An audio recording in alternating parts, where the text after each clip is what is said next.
Bisan kung usa ka bahin sa Talisay City Hall ang naka-lockdown, giklaro sa kagamahanan ng mga buhatan sa City Hall, nagpadayon gihapon sa ilang mga transaksyon.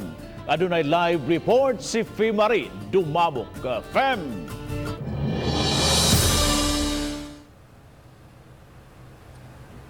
Yes, Bob, sakto ka. Business as usual gihapon sa Talisay City Hall. Sud og gawas gihapon ng mga taxpayer ug uban pa mga dunay gikinahanglan. Samtang health protocol mas gipahugtan pa. Naka-station ang pipila ka mga gwardya ug kawani sa Civil Security Unit sa gawas sa City Hall. Ilabi na sa mga pultahan. Pagsiguro nga way makaduol sa gikordon nga parte sa Talisay City Hall, diin nahimutang ang custodial facility sa Talisay City Police Station. Pagsiguro nga di na makakatapa ang COVID-19. Gi-lockdown kinisukad pa niadtong Sabado kay usa sa ilang piniriso ang nagpositibo.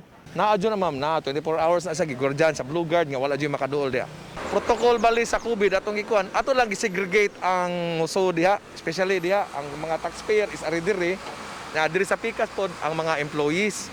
Nya the same time musod sila diha, na sila filapan nga katong for contact tracing. Gitataw sa CSU nga bisan kun miluag ng quarantine status, apan padayon nilang gipasuwat ang mga kliyente alang sa contact tracing.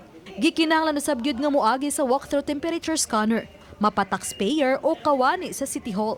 Samtang gimonitor ang kondisyon sa mga piniriso ug duha ka jailer, modawat ra gihapon hinuon sila sa mga ihatod nga pagkaon. Kining usa ka amahan sa piniriso ang mosyagit sa distansya sa gusto niyang ipaabot nga mensahe sa iyang anak.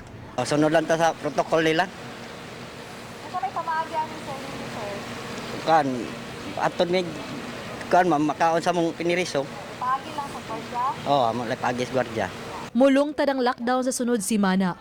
Sa laing bahin, balik operational ugma ang duha ka mga vaccination center sa Talisay City.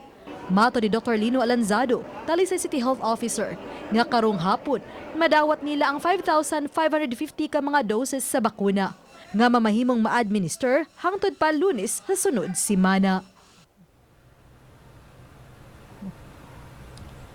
Bob, ang syudad sa Talisay ang nakapamakuna na og dulaan sa 17,000, samtang anaanaw sab sa 65,000 ang apason sa syudad nga mabakunahan nga anaana sa ilang master list.